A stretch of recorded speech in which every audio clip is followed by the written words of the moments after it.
제가 하나 이제 부탁을 드릴 것은 지금 이게 12과잖아요. 12과인데 매주 배우는 분량을 다시 한번 꼭 읽어보세요. 읽어보시고 또 그 좀 더 시간을 내실 수 있으면은 12과 과니까 히브리서를 12번은 읽으셔야 돼요.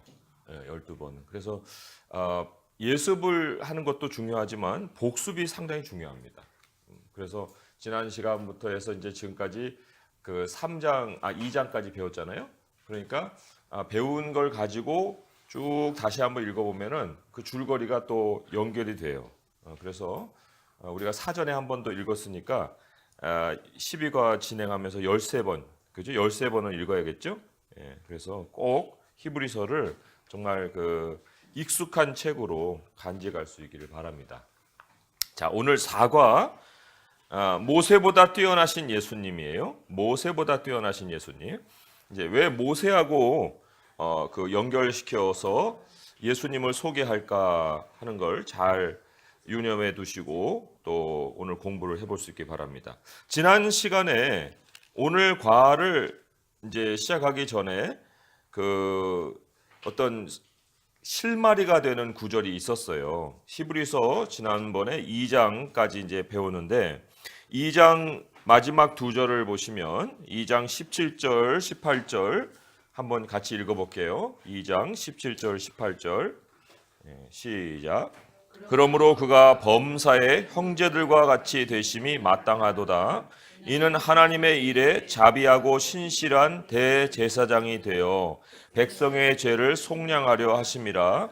그가 시험을 받아 고난을 당하셨은즉 시험 받는 자들을 능히 도우실 수 있느니라. 예, 여기에 자비하고 신실한 대제사장이라는 말이 나오죠. 그래서 이제 그 내용을 다음에 이제 다루고자 지금 서론적으로 꺼낸 거예요. 그래서 자비하고 신실한 대제사장은 3장 1절에서 5장 10절까지 이제 쭉 그 내용이 진행이 되죠. 그 중에 이제 제일 먼저 비교되는 것이 바로 모세예요. 모세. 물론 이제 모세는 어떤 제사장적인 그 직분을 가졌다기보다는 선지자의 직분이고 또 백성의 지도자로서의 직분이었어요. 하지만 모세가 대제사장이라는 제도가 세워지기 전에 하나님이 모세를 세워서 백성과 하나님 사이에서 교통하는 그러한 그 인물이었어요. 그렇기 때문에 대제사장의 그 역할을 한 겁니다. 대제사장은 이제 아론을 제일 처음 세워서 그 진행을 그 제도가 세워졌지만 그 이전에 이미 모세는 그 역할을 하고 있었다. 그래서 모세를 통해서 이제 대제사장의 모습을 우리가 먼저 배우고 그리고는 예수님이 그 모세보다 더 뛰어나신 분이다 하는 것을 또 배울 거며 어떤 부분에서 모세보다 뛰어나신지 하는 것이 오늘 말씀의 이제 줄거리 중에 핵심이에요. 그런데 물론 이제 모세로 시작을 하지만 그 내용은 더 깊이 들어갑니다. 그걸 좀 기대해 보시고 오늘 또 본문을 보겠습니다. 본문의 위치 같이 한번 읽어볼게요. 본문의 위치 시작. 예수님은 히브리서 3장 1에서 6절에서 하나님의 가장 신실한 종 가운데 한 사람이었던 모세보다 우월하신 분으로 나타난다. 예수님은 신실한 대제사장이자 하나님의 아들이라는 점에서 최고의 영광을 받기에 합당하신 분이다. 저자는 그리스도인들에게 하나님의 구속사역의 신실함과 인내로 반응하라고 촉구한다. 이 부분에서 독자들은 그들의 두 번째 경고, 즉 자기들의 마음을 완악하게 했던 출애굽 세대와 달리 믿음 안에서 인내하라는 경고를 받는다. 여기에 그 중요한 단어를 좀 꼽아보자면은 그 신실함과 인내라는 말이 나와요. 네 번째 줄에 신실함과 인내. 그런데 그 신실함과 인내라고 할 때 거기에 이제 예수님이 본을 보여주신 신실함이 있고 우리가 따라야 할 신실함이 있어요. 그래 이제 본문을 다루면서 제가 자세히 설명을 드릴 거지만 어쨌든 그 단어에만 동그라미를 쳐보세요. 그리고 마지막쯤에 믿음 안에서 인내라는 경고, 인내하라는 경고라고 나오죠. 여기도 이제 인내가 또 나옵니다. 그런데 이제 믿음 안에서 인내죠. 그래서 신실함과 인내에도 줄을 거주시고 믿음 안에서 인내라는 것도 줄을 거놓으시고요. 그게 이제 상당히 중요한 내용으로 그 성경 말씀에 소개가 돼 있어요. 자, 큰 그림 읽어봅니다. 시작. 히브리서 3장 1절에서 4장 13절은 신실한 대제사장으로 섬기라고 보냄받은 사도와 완벽한 아들로서의 예수 그리스도를 보여준다. 예, 그래서 큰 그림을 통해서 우리가 배워야 할 것은 예수님이에요. 뛰어나신 예수님, 예수님의 우월성을 우리가 배우기 때문에 모든 과마다 예수님을 놓치면 그 과의 내용을 놓치는 거예요. 그래서 예수님을 항상 주목을 해야 합니다. 자, 그러면 이제 우리 거기에 해당되는 말씀을 같이 한번 읽어볼게요. 좀 내용이 좀 되지만 한번 같이 읽어봅니다. 히브리서 3장 1절에서 4장 13절까지 한 목소리로 같이 한번 읽어보겠습니다. 시작. 그러므로 함께 하늘의 부르심을 받은 거룩한 형제들아, 우리가 믿는 도리의 사도이시며 대제사장이신 예수를 깊이 생각하라. 그는 자기를 세우신 이에게 신실하시기를 모세가 하나님의 온 집에서 한 것과 같이 하셨으니 그는 모세보다 더욱 영광을 받을 만한 것이 마치 집 지은 자가 그 집보다 더욱 존귀함 같으니라. 집마다 지은이가 있으니 만물을 지으신 이는 하나님이시라. 또한 모세는 장래에 말할 것을 증언하기 위하여 하나님의 온 집에서 종으로서 신실하였고 그리스도는 하나님의 집을 맡은 아들로서 그와 같이 하셨으니 우리가 소망의 확신과 자랑을 끝까지 굳게 잡고 있으면 우리는 그의 집이라. 그러므로 성령이 이르신 바와 같이 오늘 너희가 그의 음성을 듣거든 광야에서 시험하던 날에 거역하던 것 같이 너희 마음을 완고하게 하지 말라. 거기서 너희 열조가 나를 시험하여 증언하고 40년 동안 나의 행사를 보았느니라. 그러므로 내가 이 세대에게 노하여 이르기를 그들이 항상 내 마음이 미혹되어 내 길을 알지 못하는도다 하였고 내가 노하여 맹세한 바와 같이 그들은 내 안식에 들어오지 못하리라 하였다 하였느니라. 형제들아, 너희는 삶과 혹 너희 중에 누가 믿지 아니하는 악한 마음을 품고 살아계신 하나님에게서 떨어질까 조심할 것이요 오직 오늘이라 일컫는 동안에 매일 피차 권면하여 너희 중에 누구든지 죄의 유혹으로 완고하게 되지 않도록 하라. 우리가 시작할 때에 확신한 것을 끝까지 견고히 잡고 있으면 그리스도와 함께 참여한 자가 되리라. 성경에 일렀으되 오늘 너희가 그의 음성을 듣거든 경노하시게 하던 것 같이 너희 마음을 완고하게 하지 말라 하였으니 듣고 경노하시게 하던 자가 누구냐? 모세를 따라 애굽에서 나온 모든 사람이 아니냐?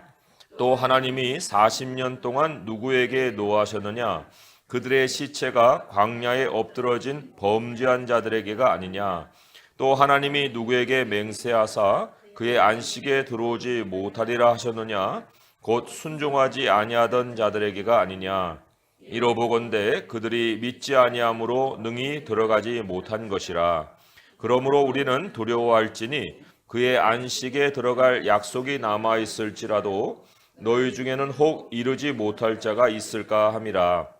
그들과 같이 우리도 복음 전함을 받은 자이나 들은 바 그 말씀이 그들에게 유익하지 못한 것은 듣는 자가 믿음과 결부시키지 아니함이라. 이미 믿는 우리들은 저 안식에 들어가는도다. 그가 말씀하신 바와 같으니 내가 노하여 맹세한 바와 같이 그들이 내 안식에 들어오지 못하리라 하셨다 하였으나 세상을 창조할 때부터 그 일이 이루어졌느니라. 제7일에 관하여는 어딘가에 이렇게 일렀으되 하나님은 제7일에 그의 모든 일을 쉬셨다 하셨으며 또 다시 거기에 그들이 내 안식에 들어오지 못하리라 하였으니 그러면 거기에 들어갈 자들이 남아 있거니와 복음 전함을 먼저 받은 자들은 순종하지 아니함으로 말미암아 들어가지 못하였으므로 오랜 후에 다윗의 글에 다시 어느 날을 정하여 오늘이라고 미리 이같이 일렀으되 오늘 너희가 그의 음성을 듣거든 너희 마음을 완고하게 하지 말라 하였나니 만일 여호수아가 그들에게 안식을 주었더라면 그 후에 다른 날을 말씀하지 아니하셨으리라. 그런즉 안식할 때가 하나님의 백성에게 남아 있도다. 이미 그의 안식에 들어간 자는 하나님이 자기의 일을 쉬심과 같이 그도 자기의 일을 쉬느니라. 그러므로 우리가 저 안식에 들어가기를 힘쓸지니 이는 누구든지 저 순종하지 아니하는 본에 빠지지 않게 하려 함이라. 하나님의 말씀은 살아있고 활력이 있어 좌우에 날선 어떤 검보다도 예리하여 혼과 영과 및 관절과 골수를 찔러 쪼개기까지 하며 또 마음의 생각과 뜻을 판단하나니 지으신 것이 하나도 그 앞에 나타나지 않음이 없고 우리의 결산을 받으실 이의 눈앞에 만물이 벌거벗은 것 같이 드러나느니라. 아멘. 예, 질문을 우리가 이제 다루기 전에 3장 4장에 다루는 내용을 좀 그림으로 간략하게 요약을 해볼 필요가 있어요. 하나님께서 지금 3장 4장에 길을 보여주십니다. 길을 보여주시고 길 마지막에는 안식을 준비해 놓으셨어요. 이 안식이 3장 4장의 사실 가장 중심 테마라고 볼 수가 있습니다. 길을 준비해 놓으시고 안식을 향하게 하십니다. 그리고는 이제 이 과정 속에 사람들이 이제 지금 걸어가고 있어요. 걸어가고 있는데 하나님의 시간표가 여기에 두 개가 있습니다. 이 걸어가는 중에 하나님의 시간표를 두 가지로 보여주는 거예요. 첫 번째로는 6일 플러스 1이라고 하는 패턴이 있습니다. 이게 이제 첫 번째 하나님이 이들에게 보여주신 패턴이에요. 왜냐하면 이 우리의 목표가 안식이기 때문에 매 7일을 통해서 하나님이 이 사이클을 단기간에 계속 맛보게 해주시는 거예요. 그런 의미로 하나님의 시간이 이렇게 흘러가게 하십니다. 6일 플러스 하루, 6일 플러스 하루. 그래서 항상 이제 안식을 우리의 삶 속에서 현재 맛볼 수 있게끔. 두 번째 패턴은 뭐냐면 오늘이라는 패턴인데 매일이 오늘이 되게 하시는 거예요. 매일이 새로운 오늘이 되게 하십니다. 여기 우리도 어제를 사는 사람 없잖아요. 그죠? 어제는 이미 지나가 버린 거예요. 돌아갈 수도 없어요. 네. 항상 오늘이에요. 항상 새로운 오늘을 하나님은 우리에게 주십니다. 그래서 오늘을 잘 감당하면 되는 거예요. 내일도 염려할 것이 없어요. 네. 어제 매일 것도 없어요. 오늘 하루가 풍성해지면 그게 이제 하나님이 우리에게 원하시는 건데 이 매일이 오늘인데 이 오늘에 이제 우리가 어떤 영적인 점검을 해야 되느냐 하는 것이 상당히 중요하다는 거예요. 근데 참 안타까운 것은 이 과정을 하나님이 구약에서는 이제 약속의 땅이라는 실제로 발을 밟아서 들어갈 수 있는 어떤 목적지로 삼고 모형적인 여정을 이끌어 가셨어요. 이스라엘 백성들을 이제 애굽에서 끌어내셔서 약속의 땅으로. 이제 이거는 이제 모든 광야의 백성이나 오늘날의 교회의 백성이나 동일하게 하나님이 이제 주신 패턴이고 신약의 사람들 우리 교회 그리스도인들을 위해서 이제 구약 사람들에게 일단은 약속의 땅이라고 하는 것을 통해서 실제적인 삶 속에 안식을 향한 패턴을 살게 해주셨다는 거예요. 그런데 문제는 뭐냐면 이 대다수의 사람이 다 실족을 했다는 거예요. 대다수의 사람이. 이게 시사해 주는 메시지가 아주 상당히 심각하죠. 왜냐하면 그때 그 백성들이 그랬다고 하면은 과연 지금은 다를까? 지금은 다를까 할 때 지금도 이 패턴으로 만약에 생각하자면 수많은 사람들이 하나님의 사람이라고 해서 향하긴 하나, 하나님의 땅으로 향하긴 하나 이들과 같이 이렇게 중간에서 탈락하는 사람들이 무진장으로 많다. 무진장으로 많다. 그 왜 그랬느냐 하는 그 원인 분석을 해보니까 그 원인 분석의 하나가 하나님의 음성에 대해서 혹은 하나님의 말씀에 대해서 이 반응을 하지 않는 거예요. 그게 이제 완악함이라고 하고 완악함을 지적을 하고 있습니다. 하나님의 말씀에 대해서. 근데 반응을 하는 사람은 어떤 사람이냐면 이제 믿음이라는 그 반응을 보이는 거예요. 믿음의 반응이냐, 완악함의 반응이냐. 그러면 이 모든 길에 이 패턴이 중요하지만 이 패턴을 가지고 사는 사람이 오늘이라고 할 때 자기 자신을 점검한다고 하면 그 점검하는 거에 반드시 이 하나님의 말씀이 있어야 되는 거죠. 이 말씀이 없는 오늘을 점검할 수는 없는 거예요. 그리고 이 말씀을 점검을 할 때 개인적으로도 점검을 하지만 서로도 점검을 해주는 거예요. 그걸 뭐라고 하냐면 권면이다 이렇게 나옵니다. 권면.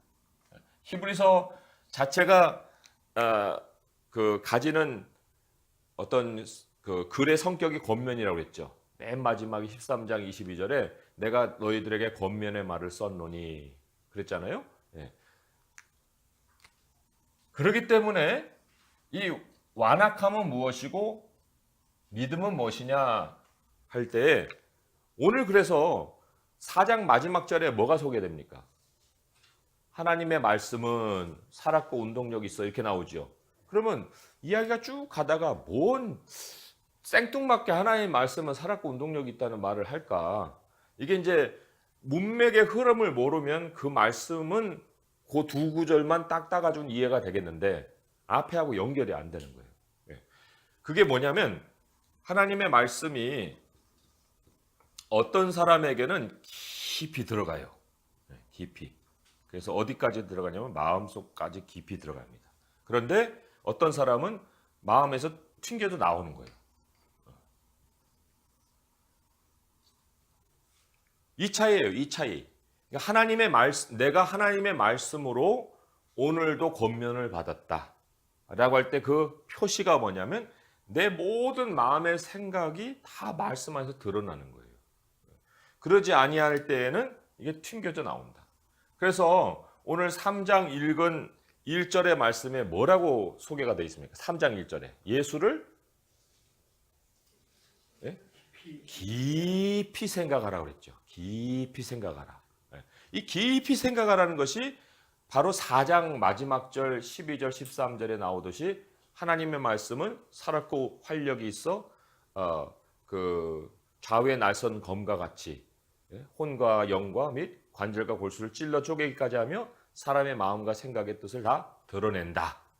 드러내기까지 깊이 내 안으로 들어와서 나를 다 헤집고 나의 모든 모습을 드러내게끔 해야 되는 거예요. 그러니까 내가 말씀을 찾아가는 건 능동적으로 찾아가지만 말씀 앞에서는 내가 수동적으로 이제 다 받아들여서 하나님의 말씀이 나를 사로잡게 해야지. 그렇지 않고서 그냥 뚝딱 읽고 말고 하면은 그럼 머릿속에 들어오지도 않고 남지도 않아요. 그리고 뭐 그냥 말씀 읽었다 끝이지 그 말씀이 나를 끌어가게끔까지는 못하거든요. 그런데 지금 여기 이 구약의 백성들도 다 음성을 들었어요. 들었는데 그런데 깊이까지는 안 들은 거예요. 그러니까 차내고 하다가 안식에 못 들어간 거죠. 그게 이제 오늘 이 줄거리의 핵심입니다. 여기 지금 나온 단어들을 잘 기억을 하세요. 길이 있고 여기 이제 나의 길이다 이렇게 나옵니다. 나의 길. 하나님의 길이죠. 하나님께서 말씀을 통해서 이제 패턴을 쭉 가르쳐 주신 거예요. 이게 나의 길이다. 이게 정로다. 이렇게 이제 가르치시죠. 근데 이 길 끝에 보면은 하나님이 안식을 주신다는 약속이 있는 거예요. 구약 백성에게는 약속의 땅이고 우리에게는 이제 앞으로 가게 될 하나님의 나라죠. 그래서 이 길을 가르치실 때 이 6+1의 패턴과 오늘이라는 패턴을 통해서 이제 하나님의 말씀을 항상 우리가 모시고 살아가야 되는 거. 이게 이제 오늘 3장 4장에서 그려볼 수 있는 큰 그림이에요. 이해가 되시죠? 이런 이제 그 그림을 가지고 오늘 질문을 하나씩 이제 다뤄보도록 하겠습니다. 자, 모세보다 위대하신 예수님 1번 문제 같이 한번 읽어볼게요. 시작. 히브리서 3장 1, 2절에서 예수님은 구원하시기 위해 보냄받은 사도로서 그리고 하나님의 백성의 죄를 속죄하시는 대제사장으로서 신앙 고백된다. 하나님 가족의 거룩한 일원으로서 함께 하늘의 부르심을 받은 이라는 말은 무엇을 의미하는가? 예수님의 신실하심은 우리가 확신과 소망 가운데 하늘의 부르심을 견고하게 붙들도록 우리를 어떻게 대담하게 만드는가 했습니다. 여기 함께 하늘의 부르심을 받았다 하는 것이 하나하나가 다 의미가 있습니다. 그 함께라는 말은 이미 우리가 2장에서 보았듯이 2장 11절의 말씀에 한번 같이 읽어볼게요. 시작.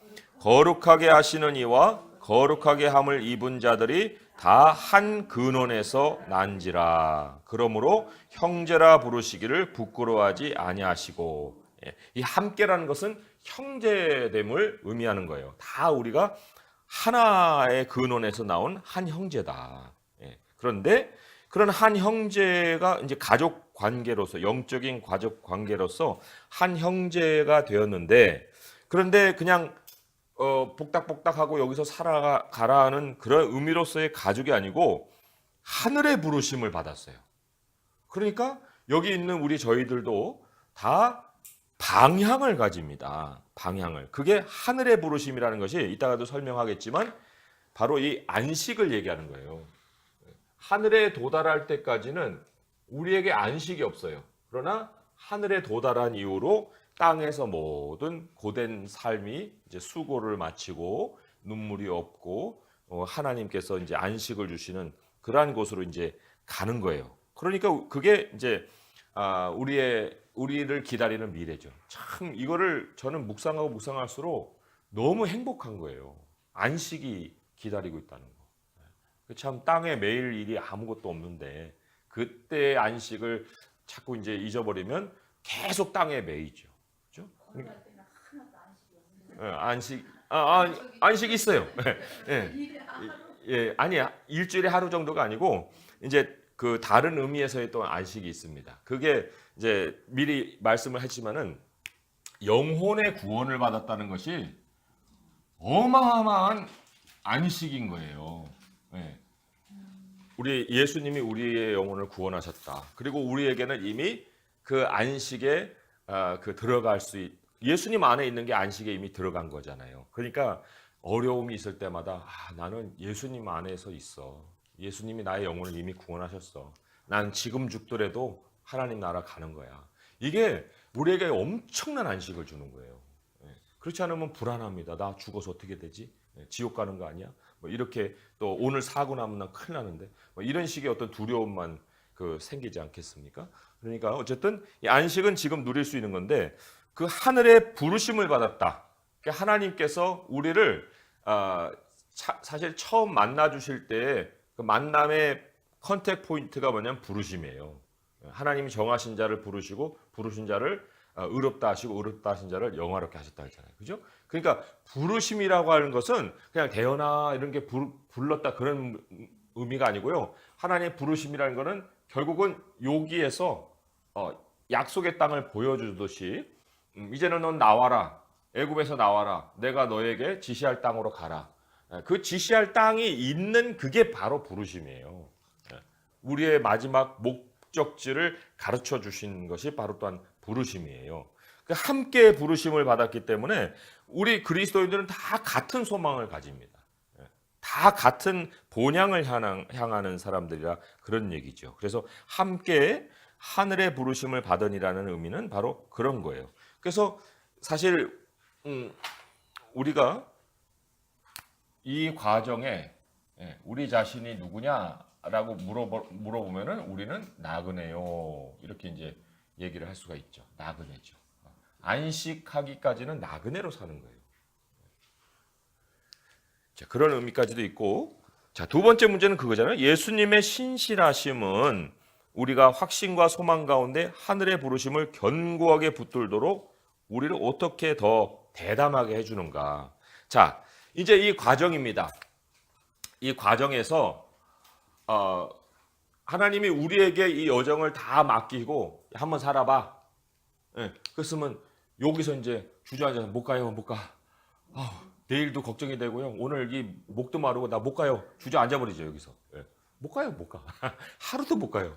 그런데 이 여정을 마칠 수 있도록 보호 장치가 있어요. 보호 장치가 뭐냐면 예수님의 신실하심이라는 거예요. 신실함. 이 신실함은 이제 faithfulness잖아요, 그죠?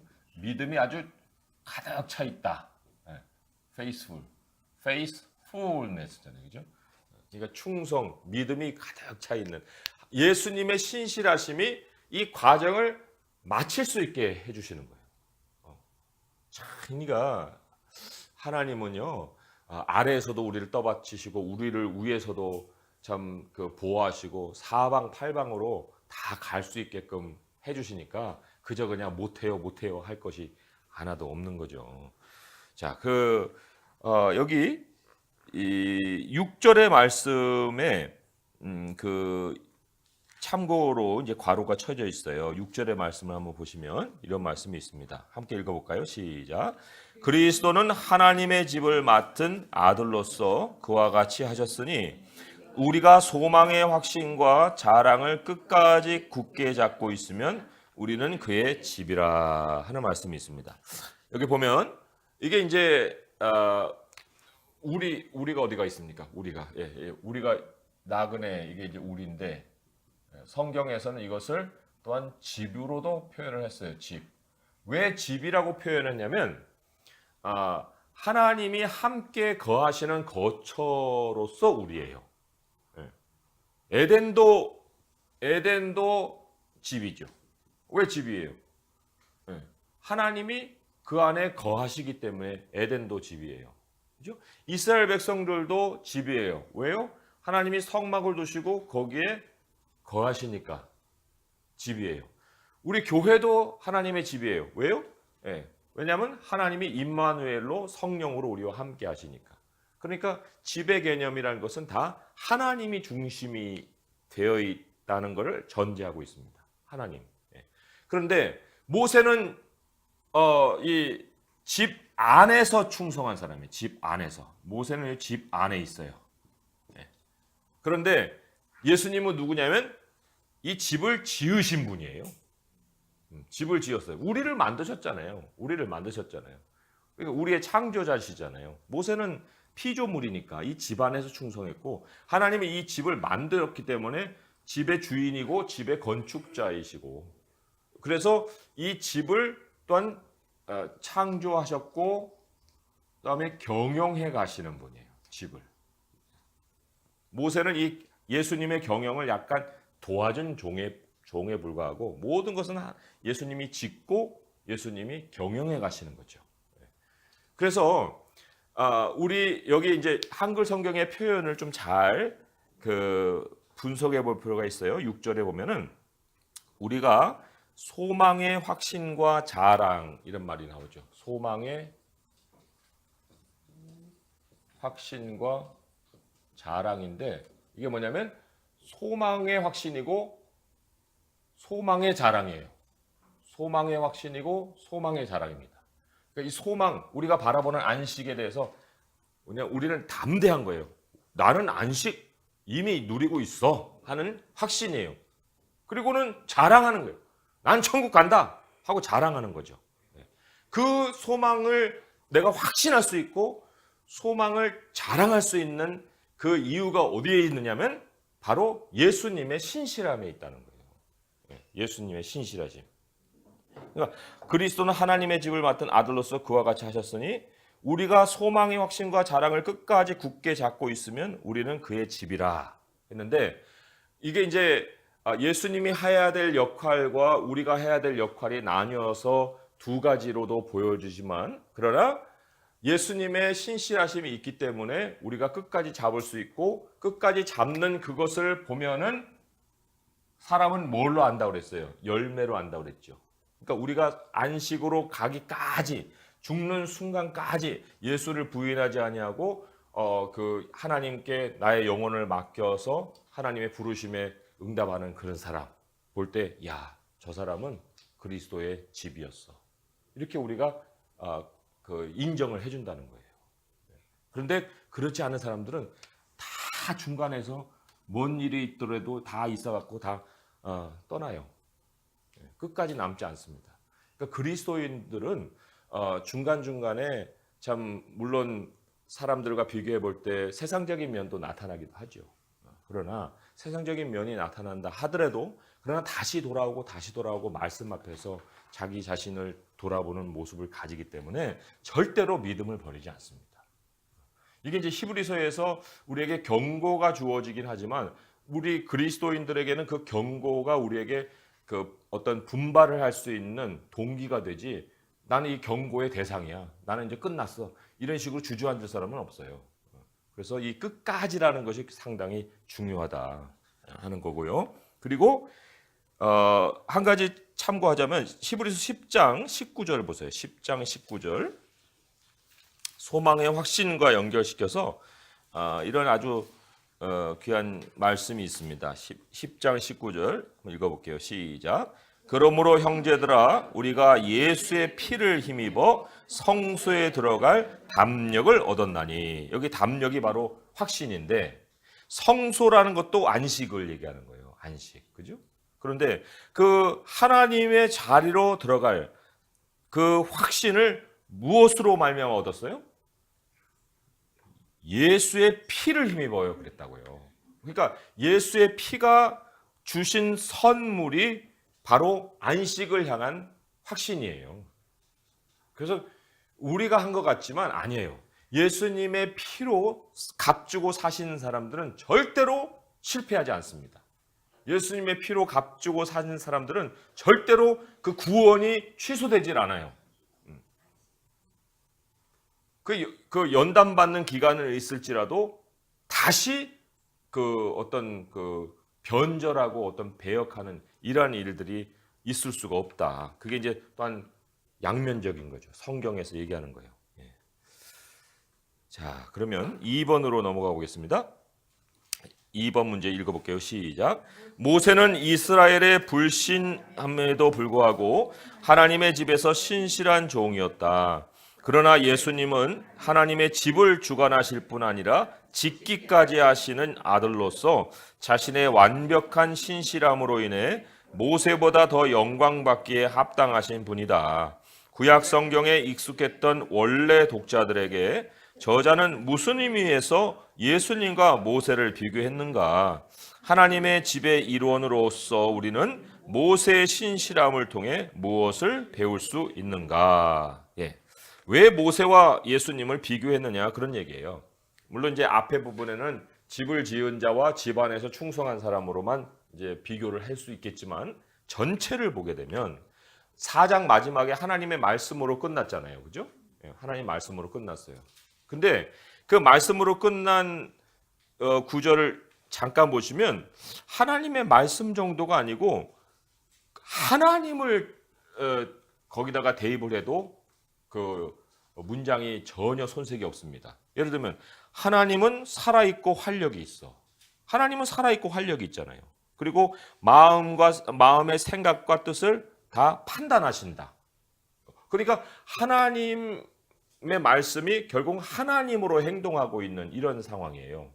그런데 하나님이 우리 앞에 나타나실 때, 자신을 나타내실 때 보이지 않는 하나님이시니까, 영이신 하나님이시니까 당신을 형상으로 드러내지는 않지만, 그러나 예수님을 통해서 하나님의 모습을 우리에게 보여주셨어요. 그리고는 지금은 그분은 그곳에 가 계시잖아요. 그러면 그곳에 가신 그분이지만, 그러나 그분을 우리가 여기에서 무엇으로 또한 대하느냐면 하나님 말씀을 통해서 하나님을 만나는 거예요. 왜냐하면 하나님 말씀에 그 묘사된 걸 보니까 그게 다 하나님을 대입해도 되는 그 말이거든요. 그래서 예수님이 하나님의 말씀이라는 게 요한복음 1장 1절이잖아요. 그 예수님과 모세를 왜 이제 비교했냐면 모세의 신실함이 무엇이었느냐 하는 내용에 있습니다. 모세가 어떤 신실함을 보였을까요? 물론 우리는 생각해 볼 때 그가 이제 애굽에 찾아갔습니다. 백성들 앞에 섰습니다. 그리고 또 지팡이로 하나님이 또 여러 가지 재앙을 벌일 수 있는 그런 기적을 일으켰어요. 그리고 백성을 끌고 나왔습니다. 맨날 백성들을 불평합니다. 모세는 하나님 앞에 엎드려 기도합니다. 이런 것만 보면은 모세는 신실하되 정말 시달리면서 신실했구나. 정말 시달리는 삶을 살았네. 얼마나 참 고됐을까 이런 생각을 이제 하잖아요. 그런데 그의 신실함은 그 사역에 임했던 그의 자세라든지 그의 삶에 있는 게 아니에요. 그가 정말 신실했다 할 때 여기 이제 가로치고 민수기 12장 17절 나오잖아요. 민수기 12장 17절에 한번 가보세요. 민수기 12장 17절에 보시면 그에게 부여된 아주 독특한 사역이 있고 모세는 그 사역에 신실을 했다는 거예요. 민수기 12장 왜 민수기 12장 17절이 없어요? 잠깐만. 예, 잘못 적어놓은 거네. 예, 그러면은 한번 찾아야 됩니다. 그 모세하고는 왜 내가 얼굴과 얼굴을 대하? 예? 12장 7절? 예, 12장. 예. 여기 있네요. 여기 있네. 네, 6절, 7절, 8절 한번 보겠습니다. 시작. 이르시되 내 말을 들으라. 너희 중에 선지자가 있으면 나 여호와가 환상으로 나를 그에게 알리기도 하고 꿈으로 그와 말하기도 하거니와 내 종 모세와는 그렇지 아니하니 그는 내 온 집에 충성함이라. 그와는 내가 대면하여 명백히 말하고 은밀한 말로 하지 아니하며 그는 또 여호와의 형상을 보거늘 너희가 어찌하여 내 종 모세 비방하기를 두려워하지 아니하느냐라고 말하고 있어요. 모세가 충성했다는 것은 뭐냐면 하나님과 대면해서 말한 그 말, 하나님을 통해서 받은 계시, 그 계시를 전달하는 일에 충성했다. 그거를 지금 강조를 하고 있는 거예요.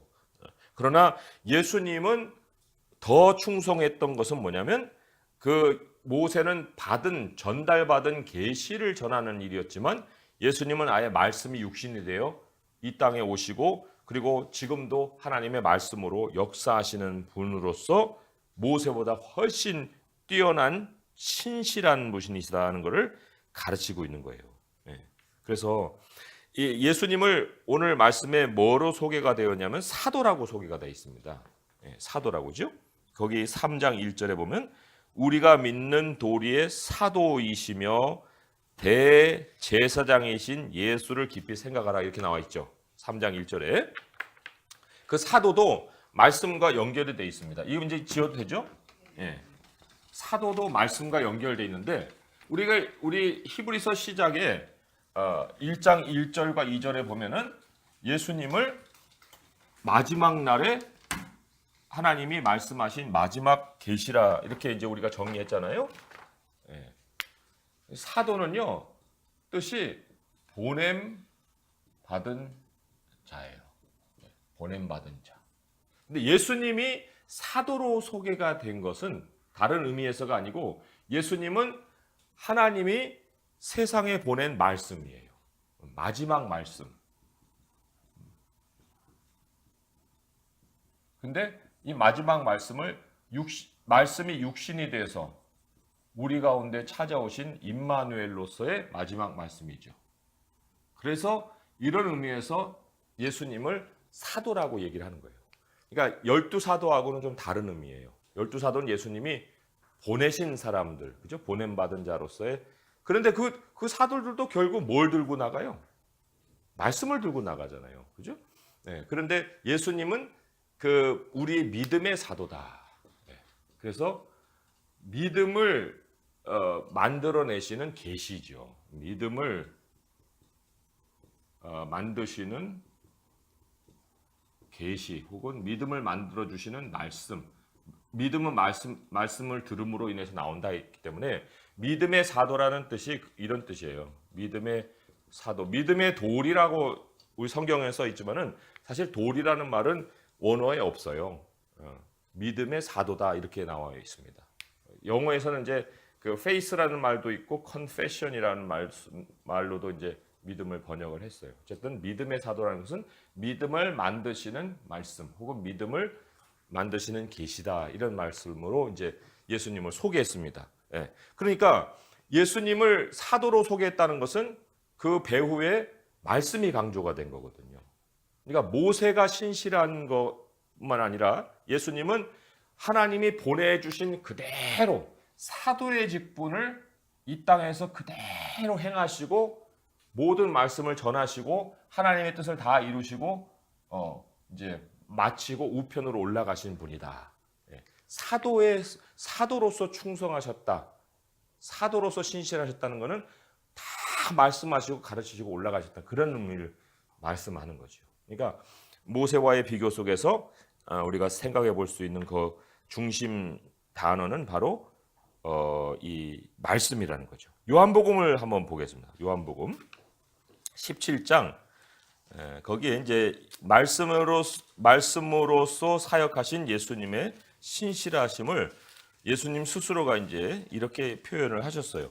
요한복음 17장 4절을 읽어볼까요? 4절, 8절, 24절인데 먼저 4절 한번 읽어보겠습니다. 시작.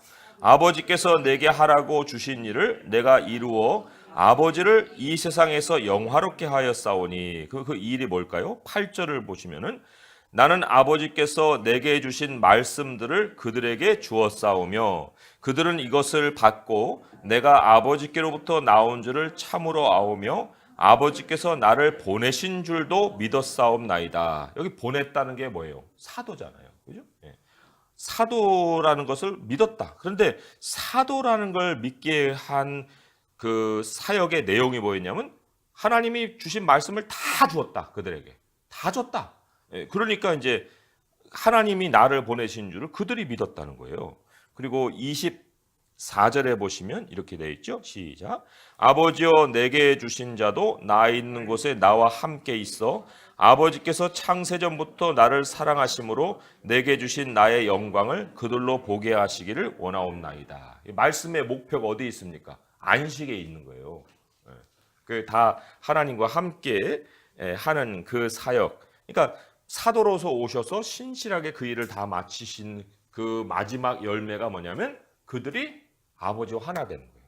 안식을 누리는 거예요. 하늘에 가서 이제 우리가 하나님과 함께 영광을 누리는 그것이 바로 이제 예수님이 신실하게 이루신 사역의 내용이다. 참 모세도 백성의 소망을 하나님께 두는 사역을 했습니다. 왜요?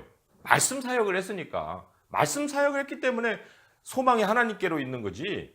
그냥 여러 가지 다른 목적을 가지고 했으면 사람들은 그냥 교회를 크게 짓는다든지 어떤다든지 이런 거에 이제 소망을 뒀을 거예요. 근데 말씀 사역만이 마음을 하나님께로 향하게 하는데 예수님 모세도 그랬고 바로 예수님도 백성들의 소망을 이제 하나님께 두게 하는 사역을 하셨어요. 그래서 마지막 영광을 바라보게 하셨다 하는 거죠. 요한복음 17장 4절, 8절, 24절 이렇게 연결시켜서 오늘 이제 히브리서 말씀과 같이 깊이 생각하다 보면 말씀의 그 내용과 방향이 그러한 거구나 하는 걸 이제 알게 되죠.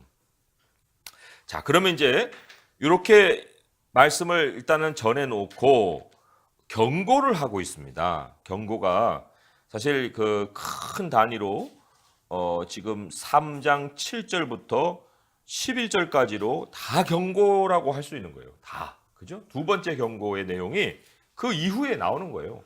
그러니까 사실 핵심은 1절에서 6절이고 그 다음에는 이제 그 신실함을 왜 못 따르냐, 못 따르면 안 된다 하고 우리에게 이제 경고할 때 거기에 이제 음성도 나오죠, 오늘이라고 나오죠, 6일의 삶과 7일의 안식이 나오죠. 다 거기에 이제 다 나오는 거예요. 한번 2번을 보겠습니다. 2번 경고의 1번 문제 읽어볼게요. 시작. 저자는 모세의 신실함과 예수님의 신실함을 대조한 후에 이제 시편 95편 7에서 11절을 인용함으로써 모세와 예수님을 따르는 자들의 반응에 관심을 기울인다. 저자는 사람을 타락하게 하는 죄악되고 완악한 마음의 불신에 대해 경고한다. 이 강력한 발언은 우리가 반역하는 삶을 살지 않도록 어떻게 돕는가? 이 본문은 참된 믿음과 거짓 믿음 사이의 차이점에 대해 우리를 어떻게 깨우치는가? 여기 이제 우리가 좀 주목해야 될 것이 반역이 뭐냐 하는 것과 참된 믿음과 거짓 믿음을 어떻게 분별할 것이냐 하는 이제 두 가지 문제를 여기서 물어보고 있는 거예요. 자, 이 반역이라고 할 때 반역을 이제 이 표현하는 조금 더 쉬운 그 말씀이 그 떨어질까라는 말이에요. 떨어질까. 여기에 보면은 이 어디에 그게 12절에 나옵니다. 12절에 살아계신 하나님에게서 떨어질까 조심할 것이요 할 때 떨어진다. 떨어진다. 다른 표현으로 성경에서 아주 자주 사용하는 것이 또한 넘어진다는 말입니다. 넘어진다. 넘어진다는 것도 꽈당 그냥 넘어져 버리면 이제 그거는 배역을 얘기하는 거예요. 잠시 그 시험을 당해서 넘어짐도 다루고 있지만 대부분의 성경에서 얘기하는 넘어짐이라는 것은 배역하고 반역하는 것을 좀 쉽게 풀어놓은 겁니다. 그러니까 여기 12절의 말씀에 악한 마음을 품고 살아계신 하나님에게서 떨어질까 하는 것은 반역할까 하는 거예요. 반역을 조심하라 그런 얘기인데 어떤 그러니까 반역이 일어날 수 있는 두 가지 환경을 성경은 얘기를 하고 있습니다. 대표적으로 첫 번째로는 예수님의 비유에서 나옵니다. 누가복음 8장 13절을 한번 보세요. 누가복음 8장 13절의 말씀. 이게 이제 말씀과 연결된 그 반역이에요. 그러니까 반역을 우리가 굉장히 어떤 그런 큰 범죄를 저지른 것에서 확인을 하는 게 아니고 사람이 말씀과 어떤 관계를 갖느냐의 반역의 모습을 볼 수가 있어요. 누가복음 8장 13절 한번 읽어봅니다. 시작. 바위 위에 있다는 것은 말씀을 들을 때 기쁨으로 받으나 뿌리가 없어 잠깐 믿다가 시련을 당할 때 배반하는 자요. 이렇게 나와요. 뿌리가 없어요. 뿌리가 없다는 건 뭐예요? 깊이 생각하지 않는다는 거예요. 그 말씀이 그 심령을 뚫고 들어와서 마음의 생각과 뜻을 드러내기까지 그 말씀 앞에 자신을 들이지를 않는다는 거예요. 잠깐 그냥 감정적으로 막 박수치고 믿고 아멘 아멘 하다가 끝 이라는 거죠. 시련을 당할 땐 끝. 하나님 어디? 난 어려워. 하나님 도우지도 않아. 이런 식으로 끝. 그러니까 말씀에 뿌리를 두어야 되는데 뿌리가 없으면은 이제 반역을 하게 되고 두 번째로 이거는 연결되는 거예요. 디모데전서 4장 1절. 디모데전서 4장 1절의 말씀 같이 한번 읽어볼게요. 339페이지에 디모데전서 4장 1절의 말씀입니다. 자, 같이 읽어보겠습니다. 시작. 그러나 성령이 밝히 말씀하시기를 후일에 어떤 사람들이 믿음에서 떠나 미혹하는 영과 귀신의 가르침을 따르리라 하셨으니. 그러니까 뿌리를 두지 않는 사람은 어떻게 변절을 해버립니까? 가르침을 바꿔버리는 거죠. 말씀을 따르지 않고 또 다른 어떤 사상으로 기울어 가는 거예요. 그러니까 사람이 생각 없이 사는 사람 없잖아요, 그죠? 근데 생각의 재료를 바꿔버리는 것이 또한 반역이다. 이렇게 이제 두 가지로 우리가 생각을 해볼 때 그걸 가지고 참된 믿음과 거짓 믿음 사이의 차이점을 발견할 수가 있습니다. 그 발견을 여기 이제 성경에는 우리 오늘 히브리서로 돌아와서는 뭐라고 얘기하냐면요. 히브리서 3장 10절의 말씀에 이렇게 기록이 돼 있죠. 그러므로 내가 이 세대에 노하여 이르기를 그들이 항상 마음이 미혹되어 내 길을 알지 못하는도다. 이렇게 나옵니다. 내 길을 알지 못하는도다. 내 길이 뭐예요? 말씀의 길이잖아요. 예, 말씀이 가르쳐주는 그 길을 모른다. 아니 뭐 예수님을 믿는데 성경에 대해서는 전혀 무지하다. 이거는 이제 문제가 심각한 거예요. 그 문제가 심각할 뿐만 아니라 이 10절의 말씀에 내 길을 알지 못한다는 것은 결국 다른 길을 택해서 간다는 거예요. 다른 길을 택해서. 그 다른 길을 택해서 간다는 그 의미에 이제 9절의 말씀에 보면은 어떤 여러 가지 표시들이 이렇게 나옵니다. 8절 9절에 보면 이렇게 나오죠. 함께 읽어볼게요. 시작. 광야에서 시험하던 날에 거여가던 것 같이 너희 마음을 완고하게 하지 말라. 거기서 너희 열조가 나를 시험하여 증험하고 40년 동안 나의 행사를 보았느니라. 이게 뭐냐면 사람이 이제 완고하게 되고 말씀을 받아치고 그리고 미혹되었다 하는 그 표시가 시험에 있습니다. 시험. 하나님을 테스트하는 거죠. 하나님 살아계시면 요구하시고, 하나님 왜 우리에게 이거 안 주세요? 이거 주시고, 계속 이제 하나님을 체험해도 끝이 없는 거예요. 끝이 없는 거예요. 그러니까 여기 40년 동안 나의 행사를 보았다는 것은 40년 동안 시험했다는 거예요. 40년 동안 지긋지긋한 거죠, 그냥. 그러니까 그 40년이라는 게 하나님이 그 사람들을 참 죽이려는 그 기간이었잖아요. 그러니까 이게 참 그래서 이 하나님이 11절에 제시하신 것이 안식인데 안식에 들어오지 못하리라 하고 지금 아예 못을 박아 버렸어요. 그러니까 우리의 이 경고의 어떤 핵심적인 내용이 뭐냐면 실패의 패턴을 반복하지 말아라. 그거예요. 실패한 패턴을 반복해서는 안 된다. 그러면 그게 이제 거짓 믿음이에요. 거짓 믿음은 늘 하나님의 말씀을 기쁨으로는 받되 알려하진 않고, 그리고 어려움이 찾아오면 늘 시험하고, 그리고 하나님이 거기에 대해서 만족을 안 주면 나에 버려버리고, 이런 거죠. 이런 거예요. 그런데 이제 그런 실패의 패턴을 받지 않고 안식에까지 들어갈 사람들은 누구냐 할 때 한 세 가지 정도 이제 특징을 여기서 얘기를 해주고 있습니다. 뭐냐면 뭐 말할 것도 없죠. 11절에 안식에 들어오지 못하라고 했기 때문에 이런 사람들은 그 길을 안다. 그의 길을 알아요. 길을 안다는 것은 결국 마지막 종착지를 보여주시는 걸 안다는 거예요. 하늘의 안식을 향해 가는 사람들이에요. 하늘의 안식을 향해 가는 사람. 그래서 우리 믿음이 있는 사람들은요, 항상 그 마지막이 있는 사람들입니다. 나는 그 나라에 간다. 나는 하나님 나라 가는 사람이야. 나에겐 천국이 있어. 그런 거죠. 그리고 12절에 보시면 살아계신 하나님이라는 말이 있어요. 살아계신 하나님. 그러니까 이 완악한 사람들은 40년 동안 살아계신 하나님의 행사를 매번 보고도 죽은 하나님으로 취급한 거예요. 어제까지는 살아계셨어. 박수 쳐. 근데 오늘은 또 문제가 생겼어. 오늘은 죽은 하나님이야. 역사를 안 하셔. 그게 아니고요. 이 참 믿음을 가진 사람은 항상 살아계신 하나님을 의식합니다. 하나님은 살아계셔. 그죠? 그 살아계신 하나님을 의식한다는 건요.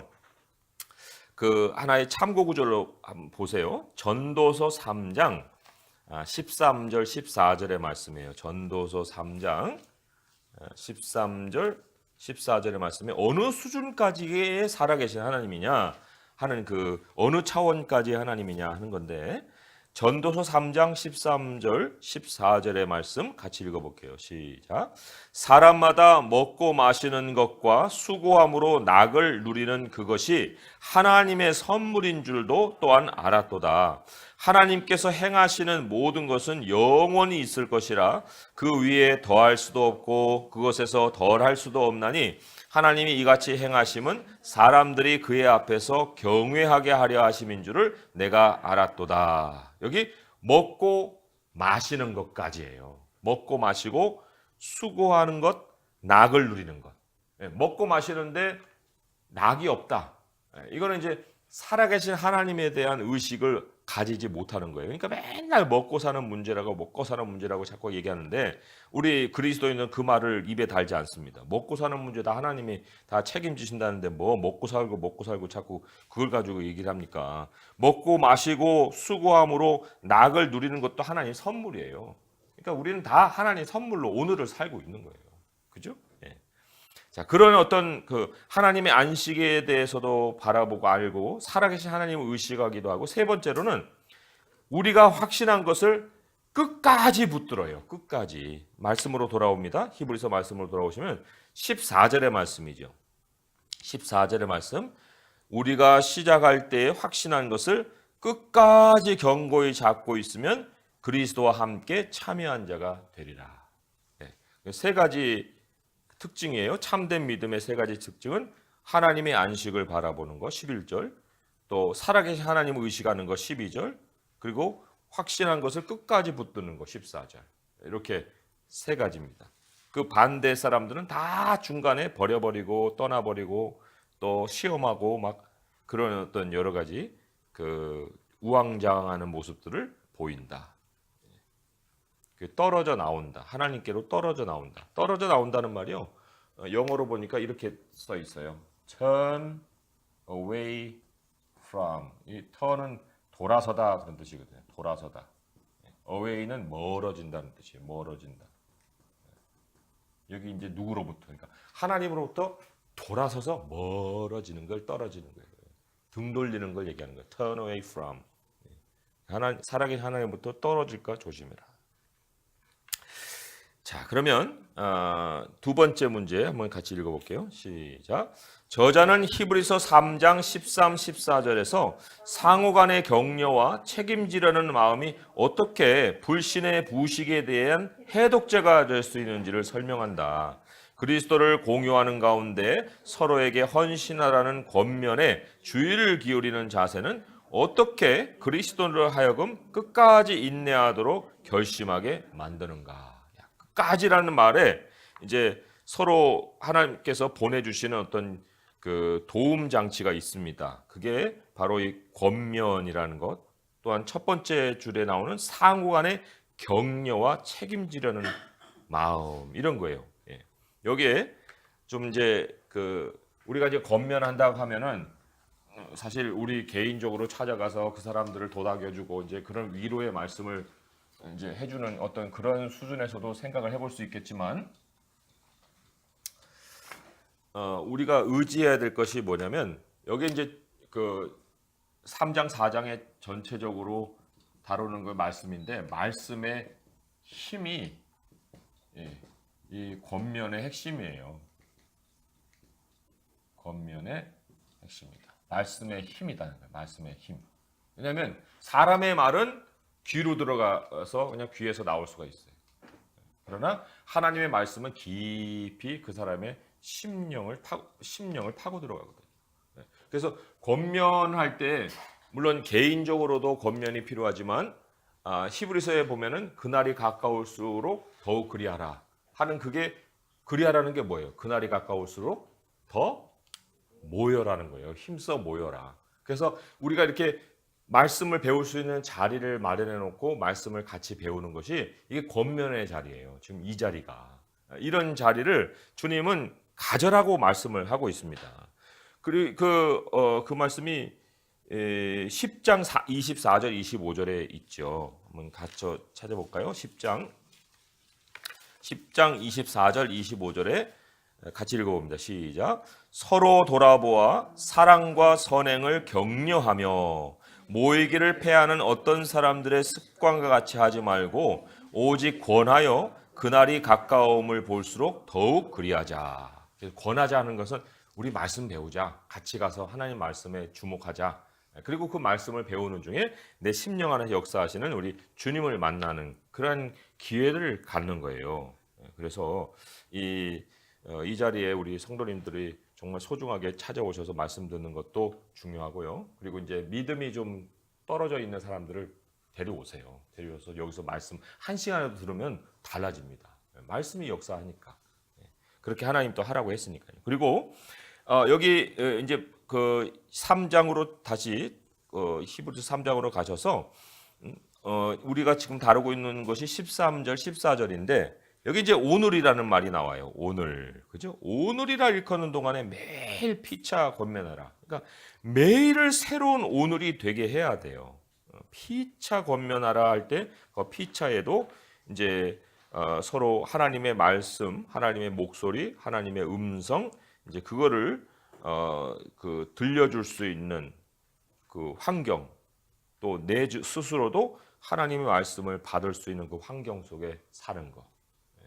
그래서 오늘 이 말씀을 이제 저도 어저께 준비하면서 이제 매일같이 야 오늘이 너무 소중하다.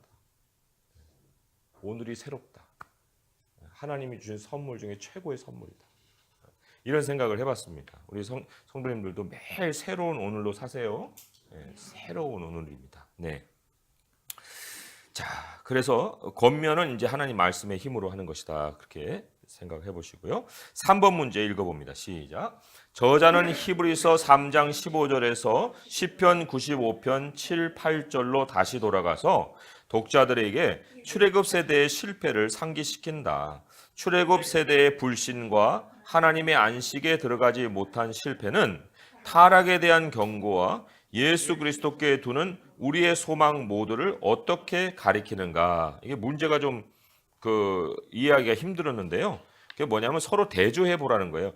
불신, 세 번째 나오는 출애굽 세대의 불신은 무엇을 가리키고 하나님의 안식에 들어가지 못한 실패는 무엇을 가리키느냐 하는데 출애굽 세대의 불신은 뒤에 따라 나오는 타락을 가리키는 거예요. 불신은 타락으로 향하고 또 하나님의 안식에 들어가지 못한 실패라고 할 때 그것은 바로 이제 우리의 소망과 연결이 되는 거예요. 하나님의 안식은 우리의 소망. 그래서 여기 불신은 타락을 가리키고 그다음에 하나님의 안식 물론 들어가지 못한 것이라지 어쨌든 하나님의 안식이라는 건 우리의 소망을 가리키는 거죠. 그래서 그런 식으로 연결시켜서 지금 볼 수 있게 한 거예요. 3장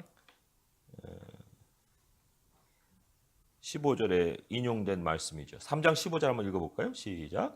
성경에 일렀으되 오늘 너희가 그 음성을 듣거든 경노하시게 하던 것 같이 너희 마음을 완고하게 하지 말라 하였으니. 예. 여기 이제 음성이 있고 또한 여기 완고함이 있고요. 그죠? 예. 그래서 이 음성이 가르치는 바 하나님의 안식에 대하여 우리가 소망을 둬야 되지 완고함이라는 것은 말씀을 받아치는 거기 때문에 그게 바로 타락을 하는 길이 된다. 자, 하나님 안식에 들어감 문제 1번 읽어봅니다. 하나님이 이스라엘 자손을 구원하시고 그들이 약속의 땅에 들어갈 것이라는 소망은 예수님의 사역에 대한 전조가 되었다. 교회를 위해 하나님의 약속된 안식은 그리스도의 부활 가운데서 시작되었고 그분의 재림 가운데서 완성될 것을 기다리고 있다. 그러나 저자는 안식에 들어가지 못할 자가 있을 것이라고 염려한다. 4장 1절 3절에 따르면 믿음은 하나님의 약속된 안식에 들어가는 것과 어떻게 연관되어 있는가? 여기 이제 믿음과 안식의 연결이에요. 믿음과 안식, 거기에 이제 동그라미를 쳐주시고요.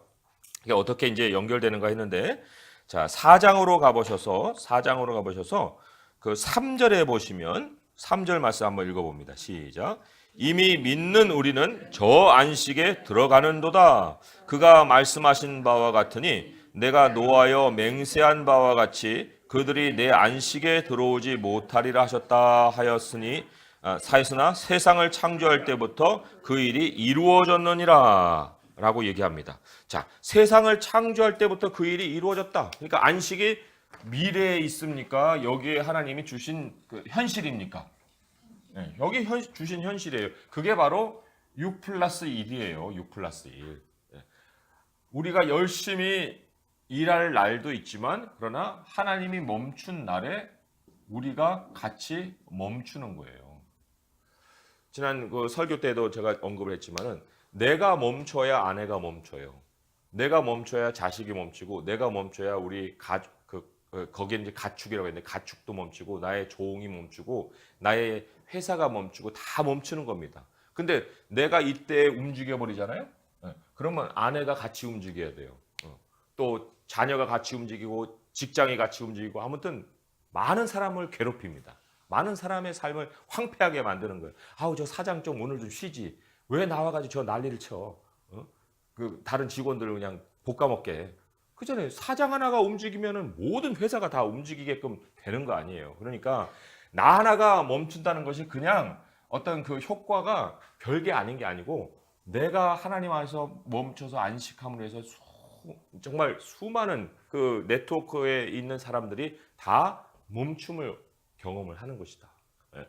이제 그리고 이게 이제 일반 7일의 삶 속에서 하나님이 우리에게 경험하게 하시는 이미 안식에 들어간 것이라고 하게 되면 우리의 영혼이 또한 안식을 얻었잖아요. 그죠? 영혼의 안식. 그래서 이미 그 믿음을 가진 사람들은 이 영혼의 안식을 누리는 거예요. 그래서 우리가 이 안식의 패턴을 가만히 볼 때 이스라엘 백성들이 이제 그 실패했던 것과 한번 생각을 해보면은 안식을 누리려면은 우리의 그 생각의 재료가 하나님의 말씀이어야 되고요. 이 상황이 돼서는 안 됩니다. 상황이 되면은 이 무엇과 연결되냐면 우리의 판단과 연결이 돼요. 근데 말씀을 우리가 가지게 되면 이것은 믿음과 연결이 됩니다. 그래서 안식은 상황은 똑같이 주어지지만 그러나 상황으로만 보는 사람은 그 상황을 판단하기 때문에 쉼이 없어요. 그러나 그 상황 속에서도 앞으로 나가게 하는 말씀을 가지는 사람은 그 말씀을 바라봄으로 인해서 그게 믿음이죠. 바라봄. 안식을 하게 되는 거예요. 그러니까 안식은 여기 있는 거예요.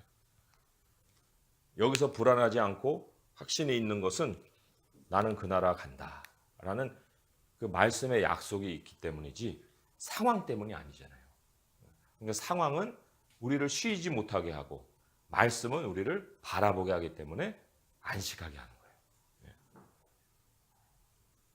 그래서도 믿음은 안식과 연결이 되어 있습니다. 믿음이 있는 사람은 항상 하나님이 평강을 주십니다. 안식하게 하십니다. 그게 이제 갈렙과 여호수아잖아요. 갈렙과 여호수아. 뭐 가나안 땅 정복했어요? 정복 못했죠. 그 정탐꾼 다 갔다 왔잖아요. 그 10명은 왜 그러고 저기 갈렙과 여호수아는 왜 그랬어요?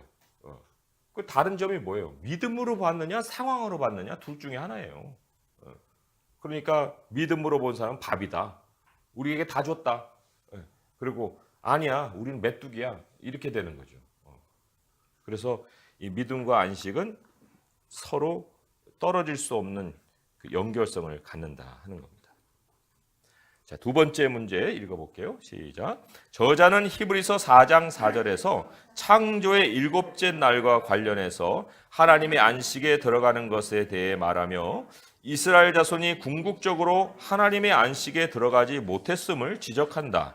이를 함께 고려할 때 창세기 2장에서 시작된 하나님의 안식일의 안식은 여전히 열려 있고 들어갈 수 있는 것이다. 하나님이 자신의 일을 중단하고 안식하신 것처럼 우리의 행위를 중단하고 들어가 안식한다는 것은 무엇을 의미하는가 했습니다. 하나님의 안식, 안식일의 안식은요, 좀 번역이 그렇게 됐지만은 그 Sabbath rest라고 하는 걸 번역한 거예요. 그러니까 안식일, 이게 안식일이고 이게 쉼이잖아요. 안식일에 쉬는 거, 그게 안식일의 안식이라고 이제 번역을 한 건데, 그 하나님의 안식이라는 것이 그냥 편안하게 쉬는 정도의 의미를 가지고 있는 것이 아니고요. 히브리서에 보면은 한 세 가지 정도로 그 아주 실제적인 그 안식의 현실을 가르칩니다. 그게 11장 16절을 보세요. 11장 16절에 보시면 하나님의 안식은 본향이라고 나와요. 본향. 11장 16절에 하나님의 안식은 첫째로 본향이라고 나오고요. 그다음에 두 번째로는 12장 22절에 하늘의 예루살렘 이렇게 나옵니다. 장소하고 연결돼 있죠? 그다음에 세 번째로는 12장 28절에 흔들리지 않는 나라.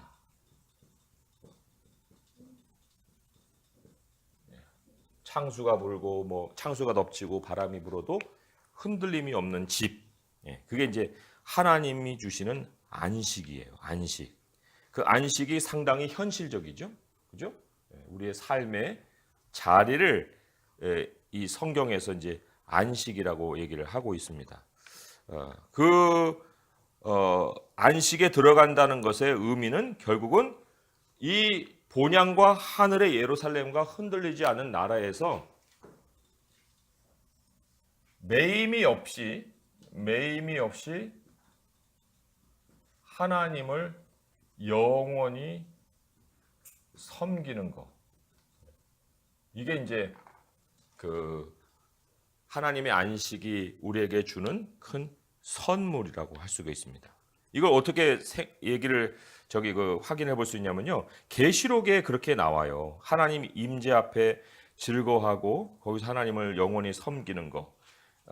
그 계시록 두 군데를 보겠습니다. 계시록 7장 16절 17절의 말씀.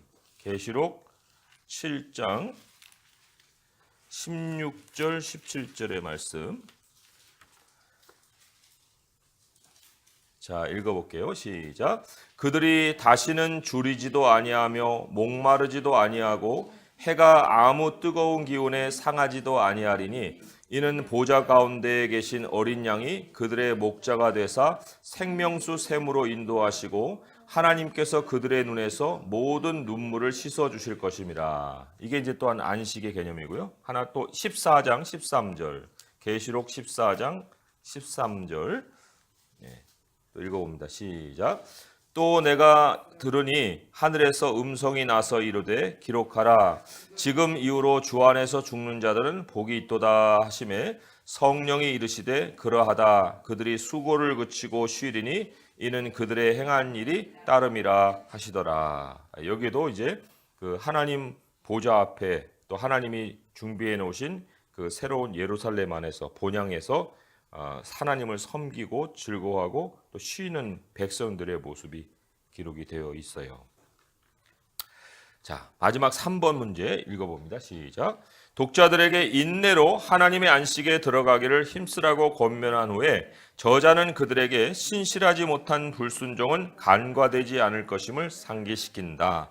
하나님의 말씀이 우리의 가장 깊은 생각과 의도까지도 밝히 드러내는 대리인으로서 행동한다는 사실을 안다면 우리는 불순종과 불신에 대항해 싸우기 위해 그분의 말씀을 어떻게 사용할 수 있는가? 말씀드렸죠. 하나님 말씀이 하나님으로서 이제 행동하신다는데 하나님의 말씀 앞에서 늘 나의 믿음 없음을 점검해야 됩니다. 불신을 점검해야 되는 거예요. 말씀 안에 진실한 나가 있다. 진실한 나는 오로지 하나님의 말씀 앞에서 발견이 된다.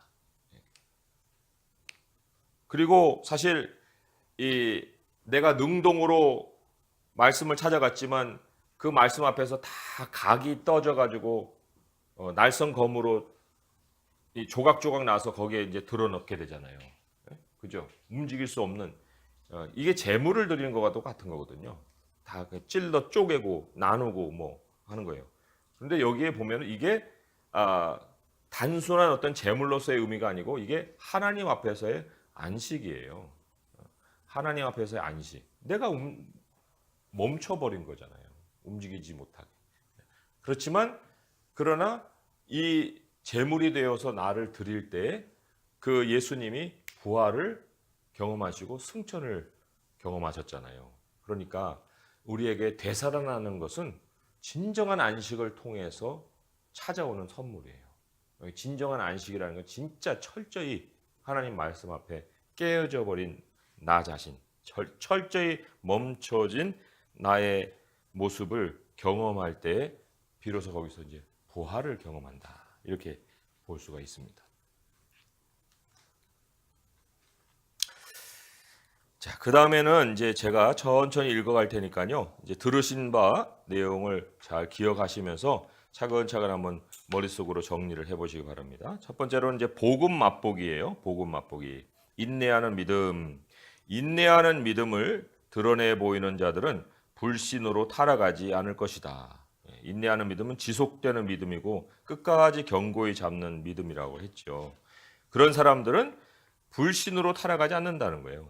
복음으로써 자기 스스로를 검증해 보는 믿음. 이게 이제 우리 히브리서 4장 12절 13절 말씀 앞에 나를 드러내는 그 모습이죠. 복음으로써 자기 자신을 검증해 보는 믿음은 완악한 마음이 일어나지 않도록 지켜준다.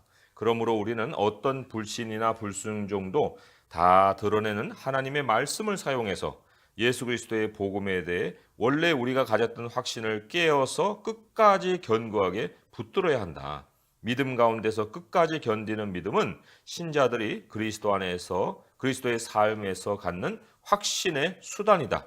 감사하게도 우리를 구원하고 끝까지 지탱해 주는 것은 하나님의 은혜다. 그랬습니다. 또 안식일의 안식, 안식일의 멈춤 이렇게도 할 수가 있죠. 복음에서 하나님은 자기 백성에게 안식일의 안식을 주신다. 우리는 창조기사에서 하나님이 자기 일을 완성하셨기 때문에 일곱째 날에 안식하셨음을 읽는다. 인류는 하나님의 일과 하나님의 안식일 주기의 안식 패턴을 모방한다. 그걸 닮아간다는 거죠. 안식일은 그리스도가 부활과 승천을 통해 달성하신 안식을 내다본다. 그리스도인들은 예수님이 다 이루었다라고 선언하시고 죽은 자들 가운데서 일어나셨을 때 그분의 구속 사역이 완성되었다는 사실을 고백하는 가운데 영혼의 깊은 안식에 들어간다. 이제 교회는 하나님의 안식이 온전하게 드러나게 될 때인 예수님의 재림을 기다린다. 신자들은 그날까지 그리스도의 구원 가운데서 안식하고 행위를 통해 의를 추구하는 일에 빠지게 하는 유혹을 저항하라는 권면을 받는다. 행위를 통해 의를 추구하게 되면 어떻게 됩니까? 쉬지 못해요. 끊임없이 뭔가를 해야 해요. 그래야 만족을 얻는다 생각하면 이게 미혹이죠. 예수님 안에서 영혼을 안식해 주셨고 너희들 멈춰도 하나님이 다 책임져 준다 했는데 그거 아니에요. 그거 아니에요. 이거 하고 저거 하고 해야 돼요. 이래 버리면 이제 그게 귀신의 가르침이고 다른 가르침에 이제 넘어가 버리는 거죠. 자, 그러면 이제 성경 전체와의 연관성에 대해서 한번 봅니다. 신실한 종. 모세는 애굽에 있는 노예를 구원해내는 자, 출애굽 지도자, 율법 수요자로서 하나님이 지명하신 역할을 신실하게 이행했다. 예수님은 자기 백성을 죄와 사망이라는 더 큰 노예 상태에서 구원해내시고 하나님의 약속된 영원한 안식에 들어가게 하신다는 점에서 모세보다 더 위대하시다. 인자. 예수님이 자기 자신을 가리킬 때 다른 어느 것보다도 많이 사용하신 호칭은 인자다. 예수님을 이런 식으로 부르는 것이 그분의 인성을 강조하는 것 같지만 이 호칭은 다니엘 7장에서 하나님께 최고의 권세와 영원한 나라를 받는 인물과 관련해 큰 의미가 있다. 그리고 완벽한 아들이신 예수님은 자기가 대제사장과 영원한 왕으로 섬길 수 있도록 하는 율법 전부를 신실하게 지키신다. 이 부분에 대해서 지난 시간에도 강조를 드렸지만은 인자는 사실은 사람의 아들이잖아요.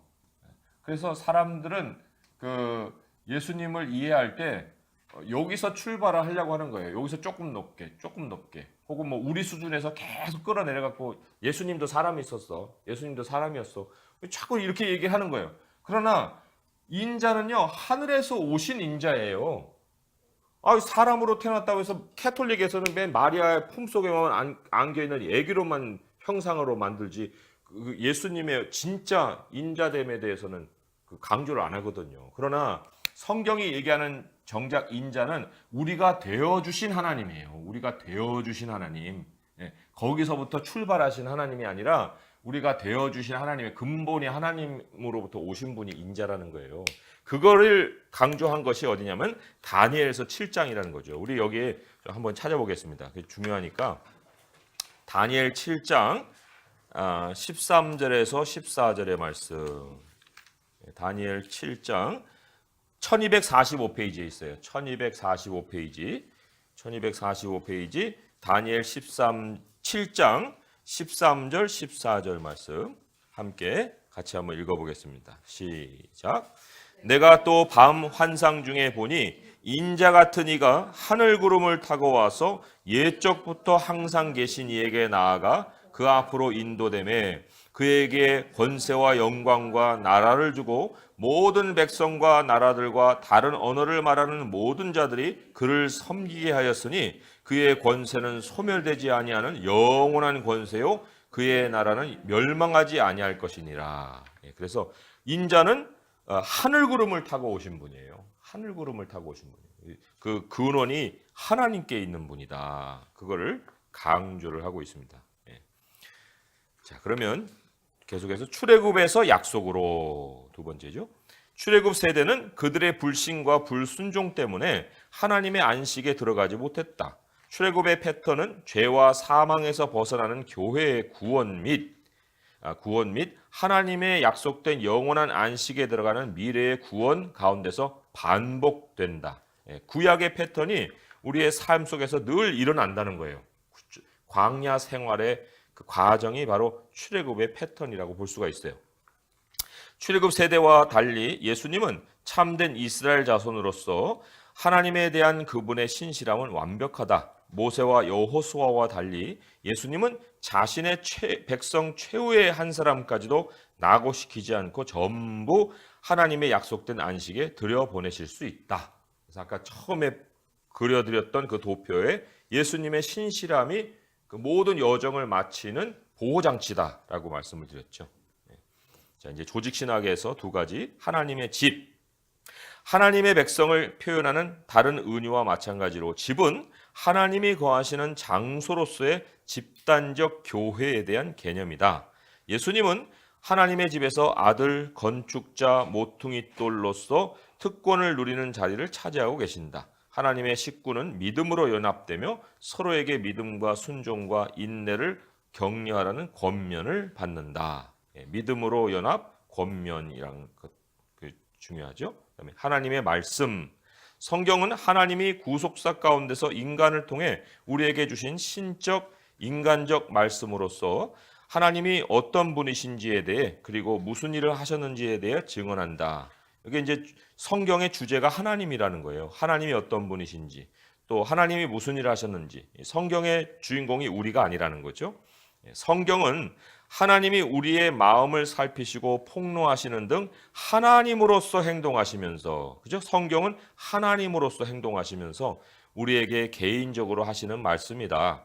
하나님의 기록된 말씀을 통해 하나님의 백성은 오류를 드러내고 그리스도를 닮은 모습으로 성장하고 하나님을 기쁘시게 하는 삶을 사는 것이 무슨 의미인지에 대해 통찰력을 얻을 수가 있다. 자, 그 옆에 요약해서 몇 가지 정리를 해드리겠습니다. 복음 메시지에서 우리가 뭐를 배우냐면요. 복음을 정말 진정으로 영접한 신자, 참 신자잖아요. 참 신자는 말씀을 끝까지 잡는 참 믿음의 소유자예요. 끝까지 견고히 말씀을 잡는다는 거죠. 그리고 그러한 믿는 사람은 영혼의 안식을 소유합니다. 영혼의 안식. 예. 그리고 일과 안식이라는 이 패턴이 있는 삶을 사는 거예요. 일과 안식이라는 패턴이 있습니다. 자, 성경 신학에서는 그 예수 그리스도에 대해서 우리가 배웠는데, 인자는 우리가 되어 주신 하나님이에요. 그죠? 우리가 되어 주신 하나님. 그 인자라는 거 굉장히 중요합니다. 우리가 되어 주신 하나님. 그리고 우리가 살아가는 삶의 패턴은 출애굽의 패턴이다 하는 것이 또 두 번째로 우리가 배울 수 있는 거였고요. 그다음에 이제 조직 신학에서는 우리는 하나님의 집이라는 거죠. 우리는 하나님의 집. 그래서 예수님이 그 집에 대해서 책임지시고 또 집안에 있는 우리는 가족으로서 서로 책임진다는 거죠. 그럴 때 이제 믿음의 연합과 권면이 중요하다 했습니다. 그 예수님이 집안에서 행동하실 때 하나님의 말씀으로 그 행동을 하십니다. 하나님의 말씀이 하나님으로 행동하신다 했으니 예수님 우리 안에서 하나님의 말씀으로 쭉 거닐고 다니시는 거죠.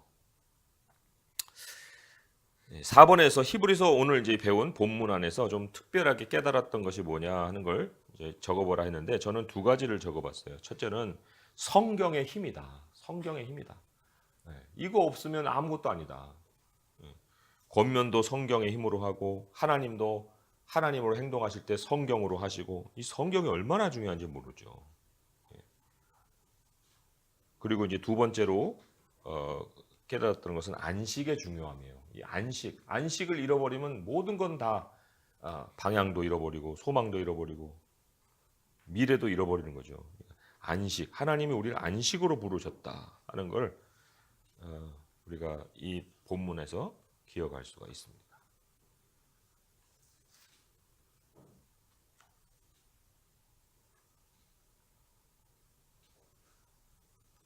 자, 그러면 제가 기도하고 마치고요. 그리고 질문도 받고 하겠습니다.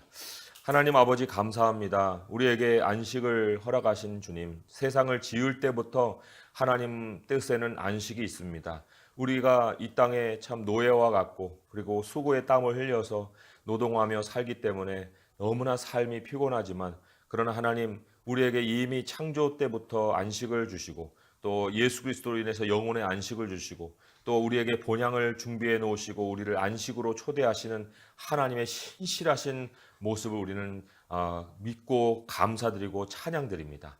아버지 하나님, 우리는 그 나라로 가고 있습니다. 우리 하나님의 말씀이 우리에게 그 길을 늘 비춰주십니다. 하나님, 이 참 믿음을 끝까지 지킬 수 있는 것도 우리 주 예수 그리스도의 신실함 때문입니다. 우리는 예수 그리스도 안에 우리 주님의 집이 되었사오니 집안에서 예수님을 중심에 모시고 서로 믿음으로 연합하고 또 권면함으로 서로에게 책임져주는 그리스도인이 되게 하시고 하나님께서 그날이 가까운 것을록 더 모여 말씀으로 권면하라 하셨사오니 말씀 배우는 시간을 소중히 여기고 끝까지 오늘을 매일같이 신선하게 주님 안에 충성되게 살아가는 저희가 되게 하여 주옵소서. 예수님의 이름으로 감사하며 기도합니다. 아멘.